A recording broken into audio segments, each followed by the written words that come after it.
Merci beaucoup. Je vais vous demander de... Bonsoir, je vais vous demander de l'accueillir pour son grand talent, pour son livre. Stéphane Brinville. Stéphane. Stéphane.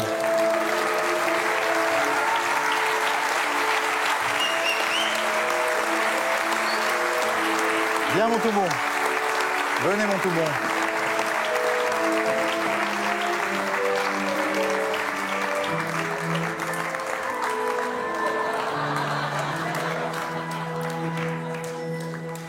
Formidable, Stéphane.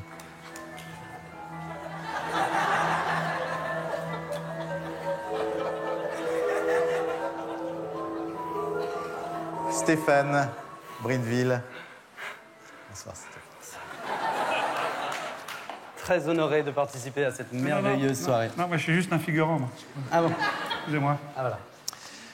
Je voudrais, cher ami, que nous lisions un extrait de votre recueil de nouvelles. C'est la première période, c'est-à-dire la période la plus importante de votre vie. Oui. C'est une nouvelle qui est datée de Metz, le 2 avril... De Metz. Metz. On dit Metz. Metz. Le 2 avril 1926. On dit 26. Pardon. 26. Et qui est donc une de vos toutes premières nouvelles. Oui. Et où vous dites... Ma chère Tata, je prends la plume aujourd'hui pour te dire que ici tout va bien, que je suis en bonne santé et, eh ben, à la caserne pour la nourriture, ça n'est pas trop mal. Je t'embrasse bien fort et j'envoie de grosses bises à tonton Germain et à New New. Et c'est signé Stéphane. Voilà, c'est ça. Voilà. Alors, C'est ça. ouais. Alors, parallèlement à ce premier extrait, il y a un second extrait qui est daté de Metz. Metz. Le 3 avril 1946, Oui. où vous dites cette fois-ci « Cher cousin, chère cousine, je vous écris pour vous dire que j'ai envoyé la lettre hier à Tata Berthe et que vous la recevrez tous les deux probablement en même temps. Ouais. Je suis maintenant dans une nouvelle chambrée qui est plus loin des cabinets. Ouais, il y a ce souci du quotidien là qui transparaît. Oui, oui. Hein. Mais qu'on retrouvera plus tard également. Hein. Oui, oui, et en permanence. En permanence, d'ailleurs. tout le temps. Voilà tout le par temps. la suite. On dort mieux. J'embrasse fort Tata Claire et vous deux, sans oublier New New. Et c'est signé Stéphane. Oui, oui. Ouais, ouais. Oui. Alors, j'ai choisi, bon, je vous le cache pas, cet extrait à dessin, car c'est la première fois dans l'ensemble de votre œuvre qu'on voit apparaître une forme littéraire que vous allez utiliser voilà, très souvent par la suite, qui est le post-scriptum. Oui, voilà. C'est-à-dire que c'est une forme littéraire qui m'avait toujours fait un peu peur. Oui, c'est ça, que vous redoutiez, on a l'impression. Oui, absolument. Comme une espèce de... Ah oui, comme voilà. une... Ouais, voilà. quelque chose qui me... Hop. Et à partir de ce moment-là, là, pour le coup, la peur s'en va. Oui. Et alors, vous n'allez plus vous servir... Alors là, que du post-scriptum. C'est ça. Voilà. Le post-scriptum. Le post-scriptum. En permanence, quasi Permanence, permanence. quasi. Ouais. D'accord. Ouais. Donc, post-scriptum. Je vous rends les sous que vous m'avez prêtés. Je vous envoie un mandat. Et alors là, c'est la grande période des mandats. Ouais. Hein, ça va jusqu'à 58, 59. Oui, 59 exactement. 59, juin 59. Début juin 59, Début juin. première quinzaine 59. C'est ça. Et là c'est peut-être le fait le plus saillant Oui. de votre existence. Oui. C'est la découverte de la femme. De la femme, absolument. Voilà, Ouais. la découverte de la femme. La La femme, la dernière femme. période, c'est la découverte de la femme. C'est la découverte de la femme. Hein. La La femme. femme. Hein. Voilà, voilà. Ouais, ouais. Car jusqu'en 59, il faut bien préciser que dans votre œuvre, il n'y a aucune trace de présence féminine. Aucune trace, si on peut s'exprimer ainsi. Oui, aucune trace de présence féminine. Aucune. Non, aucune. Voilà. Aucune. Même les adjectifs et les substantifs sont sont au masculin. masculins. Au Voilà, masculin. donc vraiment, il n'y a aucune... Non. Alors, je dis aucune. Ah. Peut-être quand même à l'exception de votre adaptation de Roméo et Juliette. Excusez-moi, je suis très ému d'être Je comprends, en face de je vous. comprends. Roméo, vous voyez, Oui. voilà. Vous- C'est comme le chouin, vous voyez, Roméo, voilà. Donc, mais c'est votre ça adaptation, contamine. voilà, votre adaptation en tout cas de Roméo et Juliette, Oui.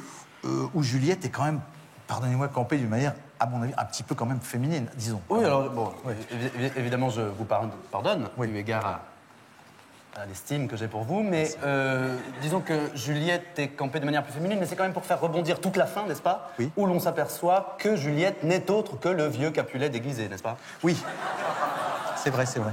Pour créer une espèce d'effet d'opposition. Voilà, un effet de D'accord. tension-opposition. D'accord. Ouais. Mais la première femme vraiment véritable qu'on voit apparaître dans votre œuvre, Oui. c'est dans une correspondance avec Goethe. Hein, Absolument. c'est ça? Oui. Qui est une correspondance posthume. Ah bah, hélas, hélas. Mais oui. Comment voulez-vous? Comment Non, voulez-vous? Bien sûr. Voilà. Bon. Évidemment, vous êtes né trop tard dans un siècle trop vieux. Absolument. Voilà. Absolument. Alors, on parle d'une femme qui est un pseudonyme d'ailleurs. Ça, c'est assez. Oui. Hein, Oui, c'est oui, ça? Un oui, pseudonyme oui. tahitien. Un pseudonyme tahitien. Tahitien. Oui. Elle s'appelle Vainé, je crois. Vainé. Vainé Vaiana. Vainé Vaiana. Vainé Absolument, Vaiana. exactement, oui. Car elle s'appelait de son vrai nom. Fernande Maraîcher. Voilà. Ça, donc ça. Voilà, non mais c'est un... Bien sûr.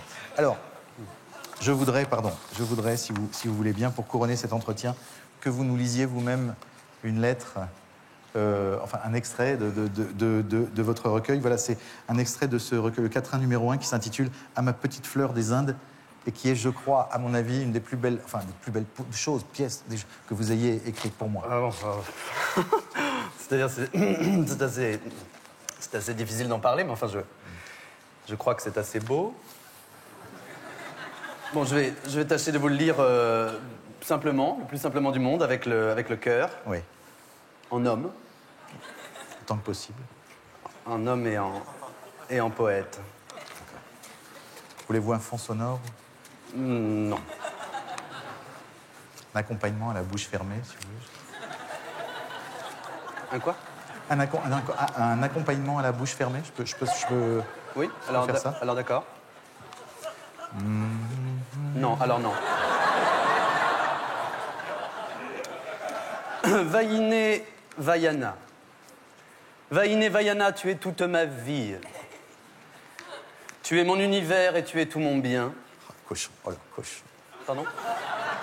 Non, pardon, je disais ah le cochon, mais dans le sens le cochon quoi. Ah, le cochon. J'étais admiratif. Ah d'accord. Ouais, on dit oh le cochon quoi. C'est ça que je. Ah d'accord. C'est plus dans ce sens-là. Au sens, d'accord. Au sens vraiment. Le cochon. Bon, alors Bon, bah, je reprends. Bon, Vainé Vaiana. Tu es toute ma vie, tu es mon univers, tu es tout mon bien. Tu peux bien m'imposer les pires avanies. Qu'importe, tu travailles. Et moi, je ne fais rien. Voilà, je sais pas. Moi, ce que je trouve admirable, Oui. c'est pas. Je parle pas de la forme, Non. ni du ciselé, du verre que je Non. trouve vraiment. Enfin, je sais pas vous. Moi, personnellement, je trouve ça vraiment. C'est le contenu. Enfin, disons Ah oui, c'est ça. Dans ce verre concentré, Oui, absolument, absolument. l'idée qui est contenue. Cet Oui, homme. c'est ça. Cet Voilà. homme qui refuse, en quelque sorte. C'est l'abnégation de Voilà. cet homme qui dit non, oula, non, non, non, non. Non, il n'y a pas de place pour deux, c'est ma femme qui travaillera. Voilà, et ça me plaît, ça. Voilà. Je crois qu'on peut vous remercier pour cette très très belle œuvre. Je vous remercie infiniment. Voilà, je vous remercie d'avoir participé à cette soirée. Stéphane Brinville, mesdames et messieurs. Et puis, je viens. Merci, bravo. Ah, vraiment, c'est très impressionnant. Vincent Medienne.